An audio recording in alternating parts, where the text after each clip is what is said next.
အားလုံးပဲမင်္ဂလာပါနော်ဒီနေ့တော့ဒါပွဲလေးတွေလက်စုံစုံလင်လင်နဲ့ပြန်စပြီမလို့ဒါညီကိုတွေအတွက်အဆင်ပြေနိုင်မဲ့ပွဲလေးတစ်ပွဲဖြစ်တဲ့အင်္ဂလန်ပရီးမီးယားလိဂ်အသင်းနှစ်သင်းဖြစ်တဲ့ဒါအာစတွန်ဗီလာနဲ့ချန်ပီယံလမ်းကြောင်းပေါ်ကအာဆင်နယ်တို့ပွဲလေးကိုကျွန်တော်ကရွေးချယ်ပြီးတော့ဒါသုံးသက်ချက်လေးနဲ့ကြောက်နိုင်ခြေရှိတဲ့အသင်းလေးကိုပုံမှန်တိုင်းရွေးချယ်ပေးပါအောင်မယ်ပေါ့နော်ဆိုတော့ဒီပွဲလေးမပြောခင်မှာခုညဒါပွဲလေးတွေလည်းများတာမို့လို့ဒါမောင်းတွဲလေးတွေ Telegram Channel မှာဒါတင်ပေးအောင်မှာမလို့ဒါကျွန်တော်ရဲ့ TikTok profile အောက်မှာရှိတဲ့ဒါ Telegram Channel link လေးကိုနှိပ်ပြီးတော့ဒါ channel လေးကို join ထားပေးပါအောင်လို့ပြောချင်တယ်ပေါ့နော်ဆိုတော့ဒါဒီနေ့ပွဲလေးကိုပြောလိုက်မယ်ပေါ့နော်အရင်ဆုံးဒါဂျေးအနေနဲ့အာဆင်နယ်အဝေးကွင်းကနေပြီးတော့ဒါဘော်ရီဂျေးတရေရှုံးကိုပေါင်းချင်းနှလုံးနှုတ်90ဆိုပြီးတော့ဒါမလမပပေါက်နေအောင်တွေ့ရတယ်ပေါ့နော်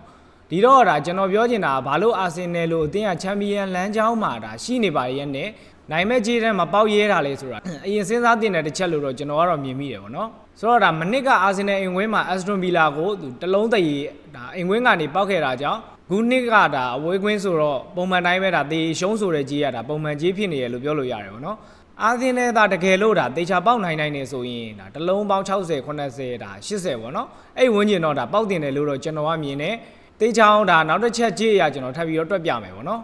ဆိုတော့ဒီနှစ်သင်းလုံးကဒါစပါးနဲ့ကန်ပြီးပြီ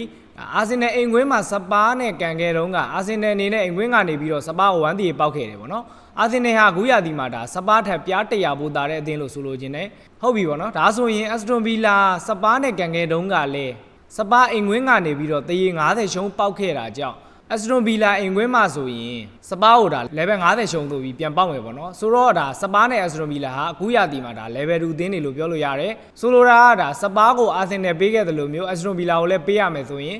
ဒါအာဆင်နယ်အိမ်ကွင်းမှာအက်စတွန်ဗီလာကို1တီပေးမှဖြစ်ပြီးတော့ဒါအဝေးကွင်းမှာဆိုရင်ခုပေါက်နေတဲ့ကြေးတန်းတိုင်းပဲဒါတီရှုံးကြေးတန်းပဲပေးမယ်ပေါ့နော်ဒါပုံမှန်ကြေးလို့ပြောလို့ရတယ်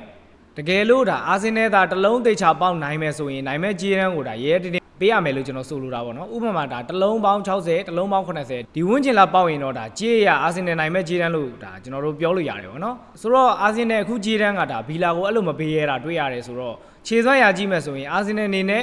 အခုနှစ်ဒါကောင်းလုံးလို့မှသူအဆင့်1လို့နေရာကိုရောက်နေတယ်ဆိုပေမဲ့ဒါနောက်ဘက်ကချန်ပီယံလိဂ်ကန်ရမှာဒါကလပ်ဘရူဂျက်အိမ်ကွင်းမှာသွားကန်ရမှာပေါ့နော်နောက်တစ်ချက်အနေနဲ့ဒါအာဆင်နယ်ရဲ့အဓိကအသက်လို့ပြောလို့ရတယ်ဒါခန်စစ်က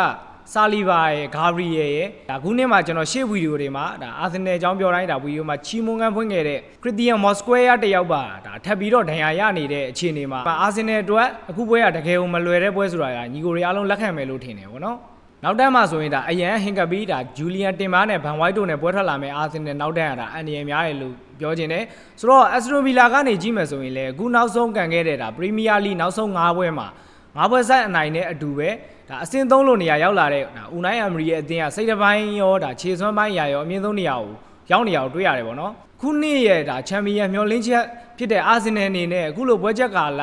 ဒါဒီဇင်ဘာရောက်တိုင်းပဲချိန်စာစိုးကနေဒါရုံမထွက်နိုင်တာကိုလည်းဒါနီးပြအဒီတာအနေနဲ့ဘလို့ဖြည့်ရှင်းမလဲဆိုတဲ့တစ်ချက်ကိုလည်းဒါစောင့်ကြည့်ရမယ်လို့တော့ကျွန်တော်ထင်တယ်ပေါ့နော်တိုက်စစ်ကိုအားကိုးမှမဟုတ်ပဲခုပွဲမှာတော့ဒါဗီလာအိမ်ကွင်းမှာလူမစုံတဲ့အာဆင်နယ်အနေနဲ့ဂိုးမပေးရရေးကိုအဓိကဦးစားပေးကစားမယ်လို့တော့ကျွန်တော်ထင်တယ်ဒါကြောင့်ဒါချစ်ညီကိုတွေအနေနဲ့အက်စတွန်ဗီလာဘော်ရီကိုဒါရဲကြီးနေလို့ရတယ်လို့ကျွန်တော်ပြောချင်တယ်ပေါ့နော်ဒါဗီလာအနှိမ့်ဆုံးတရေကန်ပြလိမ့်မယ်လို့တောင်ကျွန်တော်မြင်မိတယ်ဒါကြောင့်ပဲကျွန်တော်အနေနဲ့အာဆင်နယ်ကိုအခုရာသီမှာဒီပွဲကဒါပထမဆုံးဘက်ကန်တဲ့ပွဲလို့ပြောရင်လည်းမမှားဘူးပေါ့နော်ဒါကြောင့်ဒီနေ့ရဲ့တပွဲကောင်းနေတဲ့ဒါညီကိုတွေအတွက်အက်စတွန်ဗီလာဘော်ရီလေးကိုရွေးချက်ပေးရင်ကျွန်တော်ဗီဒီယိုလေးကိုဒီနေ့ရန်လာလိုက်ပါတယ်ဗျ